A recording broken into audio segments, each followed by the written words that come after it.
আসসালামু আলাইকুম ওয়া রাহমাতুল্লাহ।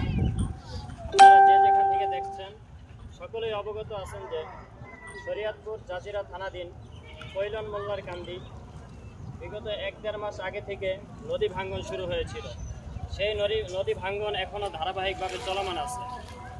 এই নদী ভাঙ্গন যেন বন্ধ হয়, এই কারণে এর জন্য অতীতে অনেক পদক্ষেপ নেওয়া হয়েছে, কিন্তু পর্যাপ্ত পদক্ষেপ নেওয়া হয়নি। আমাদের এলাকায় দীর্ঘদিন যাবৎ ডাম্পিংয়ের কাজ বন্ধ হয়ে আছে। এই ব্যাপারে কারো কোনো পদক্ষেপ নাই। যদি ডাম্পিং করা হয়, বস্তাগুলো ফালানো হয়, কিছুটা হলেও বন্ধ থাকে। যদি ডাম্পিংটা করা প্রয়োজন যখন নদী ভাঙা বন্ধ থাকে তখন, কিন্তু যখন নদী ভাঙন শুরু হয় এরপর আইসে কিছু বস্তা ফেলায় চলে যায় তারা। এতে দেখা যায় তেমন একটা উপকার হয় না। এই কারণে যখন বন্ধ থাকে তখন যেন এই নদী ভাঙ্গনের বন্ধ করার জন্য যেন বস্তাগুলো ফালানো হয়। ডাম্পিং যদি এই মুহূর্তে কিছু ডাম্পিং করা হয়, পর্যাপ্ত পরিমাণে ডাম্পিং করা হয়, তাহলে আমাদের কিছুটা উপকার হবে। এই জন্য আমরা আগামীকাল আমাদের কৈলন মোল্লার কান্দি রাস্তার মাথায় একটি মানববন্ধন করতে যাচ্ছি।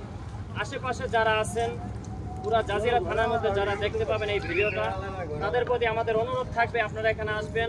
আমরা একটি মানববন্ধন করবো। আমরা সরকার পর্যন্ত আমাদের এই নিউজ পৌঁছাইতে চাই, যেন তারা এটা দেখে তারা অতি দ্রুত এই কাজ শুরু করেন।